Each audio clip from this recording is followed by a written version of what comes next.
দুপুরবেলা ছাদে টানানো রশি থেকে কাপড় নিচ্ছে হৈমন্তী। রোদের তেজি আলো সরাসরি চোখে মুখে পড়ছে তার। বিরক্তিতে কপাল কুঁচকে যাচ্ছে। কাপড় নিতে নিতে আনমনেই ছাদের দরজার দিকে তাকালো সে। থমকে গেল। ছাদের দরজায় হেলান দিয়ে দাঁড়িয়ে আছে তুষার। প্রশস্ত বুকে দুহাত আড়াআড়ি ভাবে রাখা, ঘর্মাক্ত মুখখানা লাল হয়ে আছে। নির্নিমেষ দৃষ্টি তার দিকেই নিবদ্ধ। হৈমন্তী এক পলক সেদিকে তাকিয়েই চোখ আবার ফিরিয়ে নেয়। নিজের কাজে ব্যস্ত হয়ে পড়ে। তুষার এগিয়ে আসে। হৈমন্তীর সামনাসামনি রেলিংয়ে ঠেস দিয়ে দাঁড়িয়ে প্রশ্ন করে, সকালে আসেননি কেন হৈমন্তিকা? আমি অপেক্ষা করছিলাম। হৈমন্তী ক্রুদ্ধ চোখে তাকালো মাত্র, জবাব দিল না। তুষার আবার বলল, আপনাকে রাখলে ভীষণ সুন্দর লাগে হৈমন্তিকা। সেটা কি আপনি জানেন? বেয়াদবির একটা সীমা থাকে। আপনি সেটা পার করে যাচ্ছেন তুষার। কোন দিন না আমি আপনাকে থাপ্পড় মেরে দেই। রেগে গিয়ে কাট কাট গলায় বলল হেমন্তী। জবাবে তুষার ঠোঁট বাঁকিয়ে হাসল। রশি থেকে একটা সাদা রঙের ওড়না নিয়ে হাতে পেঁচিয়ে নিল। অতঃপর বিশ্বস্ত গগনে চেয়ে আফসোসের সুরে বলল, আপনি আরো পরে জন্ম নেননি কেন হেমন্তিকা? তাহলে আপনার এত এত বকা শুনতে হতো না আমার। আল্লাহ জানে বিয়ের পর আপনি কি করবেন আমার সাথে। হৈমন্তী চোখ রাঙিয়ে তাকালো। উঁচানো স্বরে বলল, ওড়না দিন। এটা আপনার ওড়না? হ্যাঁ। আচ্ছা নিন।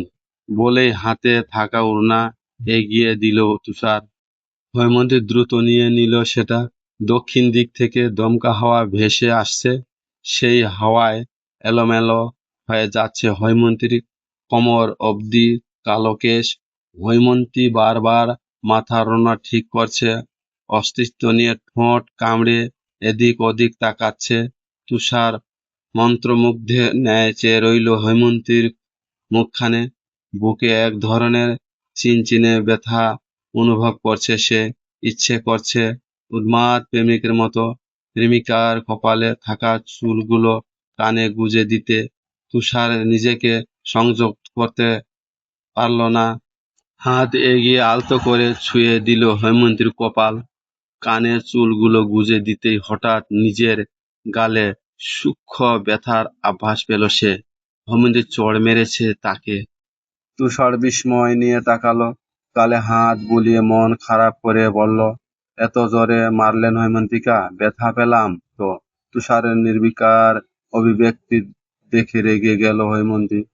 অবিশ্বাস্য গলায় বলল, আপনার কি একটুকু লজ্জা করে না তুষার? এতটা নির্লজ্জ কেন আপনি? তুষার জবাব না দিয়ে হাসতে লাগলো। হৈমন্তীর সারা শরীরে কেউ আগুন লাগিয়ে দিল যেন। এ ছেলেটাকে কখনো বাচ্চা ছেলে ভেবেছিল সে। এ ছেলেটা কে?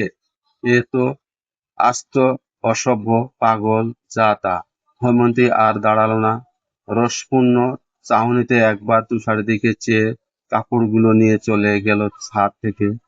তার যাওয়ার পথে দৃষ্টি মেলে আরেক দফা। গালে হাত বুলালো তুষার। বিড়বিড় করে বলল, নরম হাতের কি জোর, একদম ধানি লঙ্কা।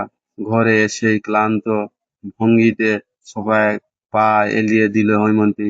কিছুক্ষণ পর চুপ থেকে পরক্ষণে চোখ মুখ কুঁচকে চেঁচিয়ে উঠল, আমাকে আর কাপড় নিতে ছাদে পাঠাবেন না মা? এই পিচ্চি সারাদিন ঘরে বসে থাকে, একে কাপড় আনতে বলতে পারো না? শুনে তেতে উঠল হেমন্ত।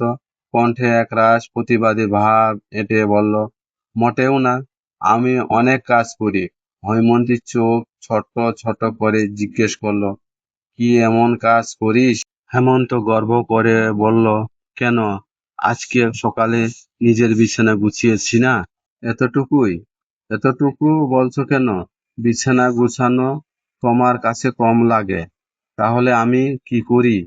আমার মতো কাজ করলে তো তোকে খুঁজেই পাওয়া যাবে না। একটু থেমে আবার বলল, কালকে থেকে তুই তুই যাবি ছাদে কাপড় আনতে। বেশি বাড়াবাড়ি করলে মায়ের একটাও মাটিতে পড়বে না, বলে দিলাম। হেমন্ত ভেসকে কাটলো।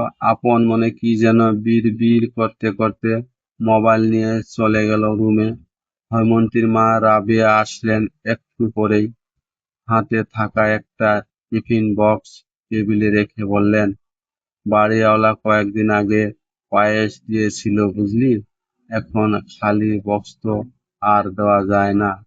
আমি আজকে অল্প বিরিয়ানি বানিয়েছিলাম, ভাবলাম এ ফাঁকে ওদের বক্সটা দিয়ে দেওয়া যাবে। তুই একটু ওদেরকে বক্সটা দিয়ে আয় না মা। হৈমন্তী অসন্তুষ্ট হয়ে তাকালো, একরাশ বিরক্তি নিয়ে বলল, আমিই কেন, পিচ্চিটাকে বলো। রাবেয়া আদুরে গলায় বললেন, ওকে বলেছিলাম, ও যায়নি বলেই তো তোকে বলছি, যা না মা, তুই না আমার লক্ষ্মীটা।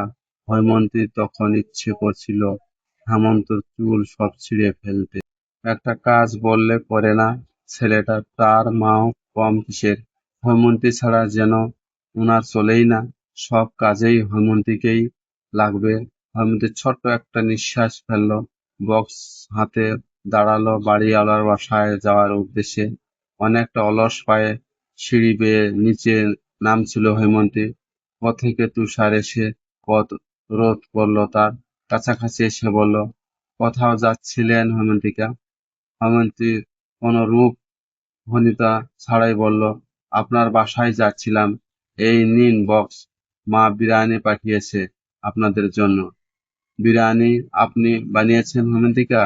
বলতে বলতে বক্স হাতে নিল তুষার। হৈমন্তী সে কথার উত্তর দিল না, বরং খানিক কঠিন গলায় বলল, আপনাকে কতবার বলেছি আমাকে হৈমন্তিকা না ডাকতে।